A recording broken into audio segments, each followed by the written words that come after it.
Selamat bertemu kembali anak-anak. Bagaimana kabar anak-anak di rumah? Ibu guru harap anak-anak semua dalam keadaan sehat dan masih tetap semangat untuk mengikuti pelajaran dari rumah. Video kali ini kita akan belajar tema 2, menyayangi tumbuhan dan hewan. Subtema 2, manfaat hewan bagi kehidupan manusia. Pada materi subtema 1, kita sudah belajar tentang pengertian dongeng, unsur-unsur intrinsik dalam dongeng, dan juga jenis-jenis dongeng. Sekarang kita akan belajar bagaimana cara menjelaskan isi dongeng.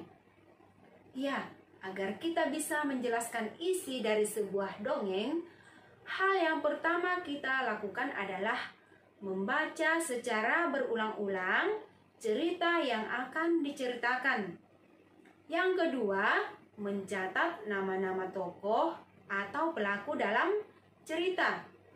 Yang ketiga, mencatat tempat-tempat kejadian yang terdapat dalam cerita.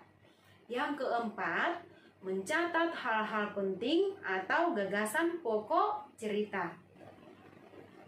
Kita juga dapat memahami isi dongeng dengan menjawab pertanyaan berdasarkan kata tanya, apa, di mana, siapa, kapan, mengapa, dan bagaimana.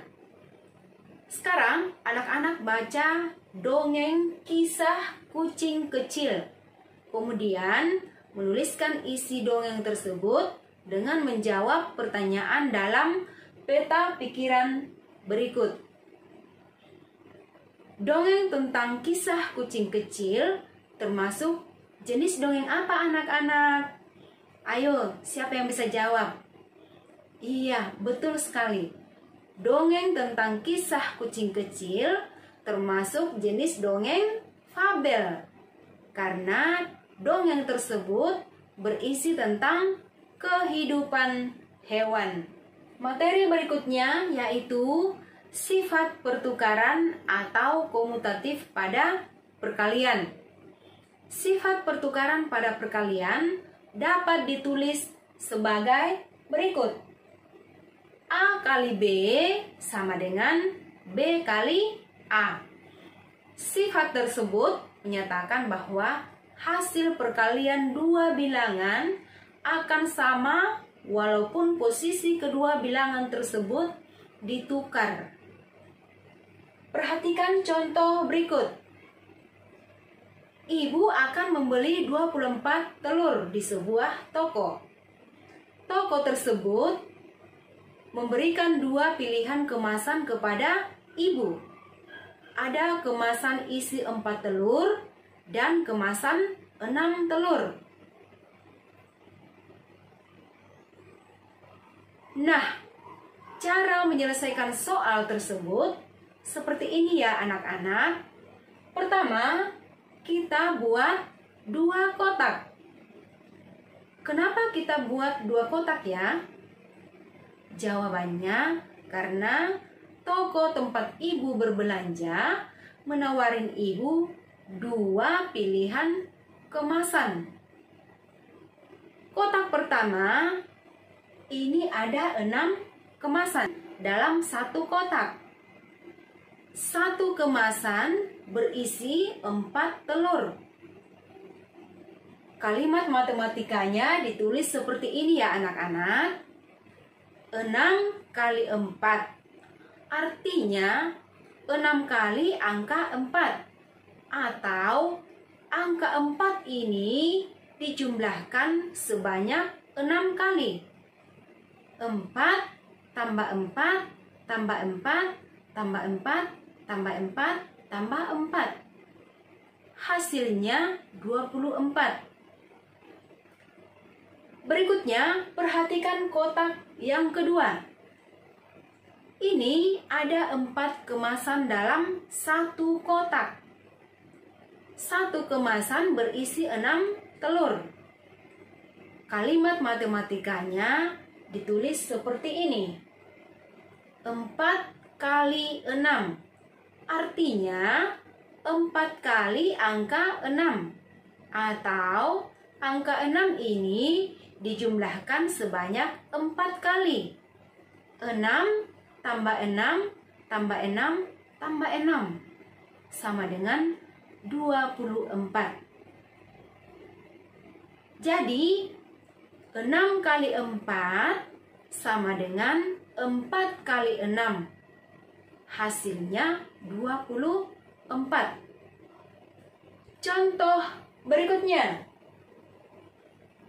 Dedi membeli wortel untuk kelinci peliharaannya. Wortel tersebut dijual dalam 2 jenis kemasan yang berbeda. Kemasan pertama berisi 5 wortel dan kemasan kedua berisi 6 wortel.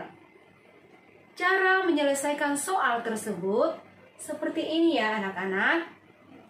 Pertama, kita buat 2 kotak. Kotak pertama ini isinya ada 6 kemasan. 1 kemasan berisi 5 wortel. Kalimat matematikanya ditulis seperti ini. 6 kali 5. Artinya 6 kali angka 5. Atau angka 5 ini dijumlahkan sebanyak 6 kali.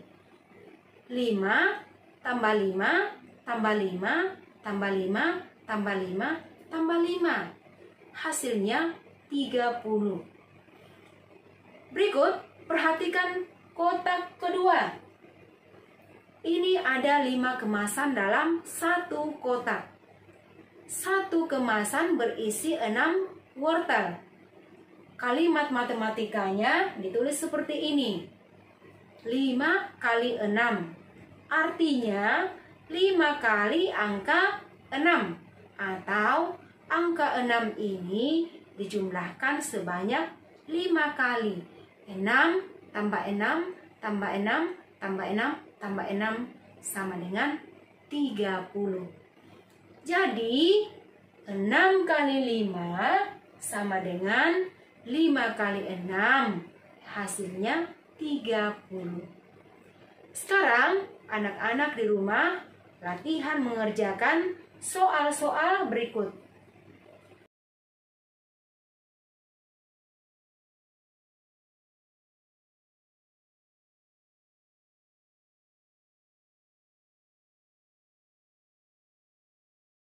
Kita lanjut materi berikutnya, yaitu memahami gerakan hewan di lingkungan sekitar.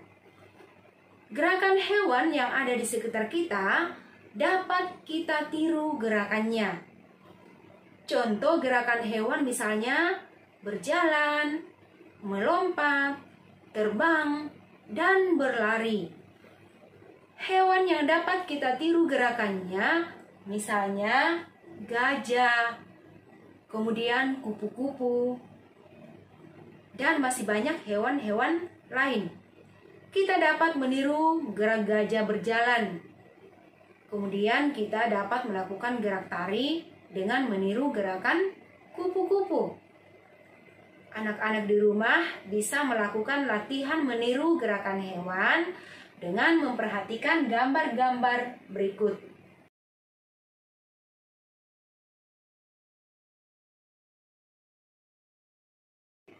Materi berikutnya yaitu keberagaman sifat anggota keluarga di rumah. Anggota keluarga di rumah itu ada ayah, ibu, dan anak-anak. Masing-masing anggota keluarga mempunyai sifat yang berbeda-beda.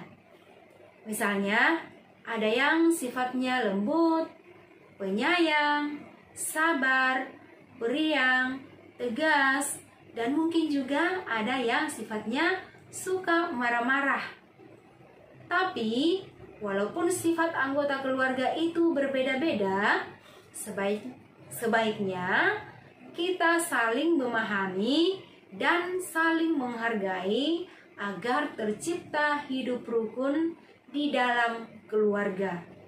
Selain di rumah, anak-anak juga dapat menemui keberagaman sifat dari teman-teman yang ada di sekolah. Jadi, teman teman-teman di sekolah itu ada juga yang sifatnya pendiam, tapi ada juga yang periang, sabar, penyayang, dan masih banyak lagi.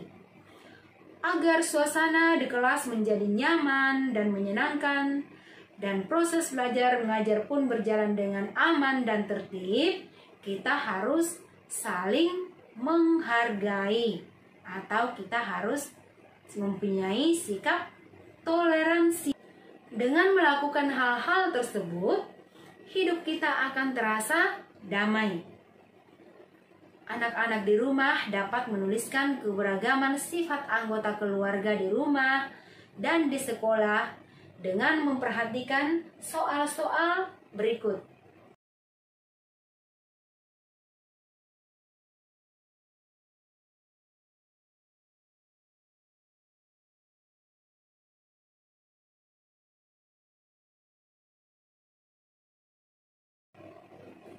Baiklah anak-anak, video kali ini sampai di sini dulu ya. Sampai jumpa dalam video berikutnya.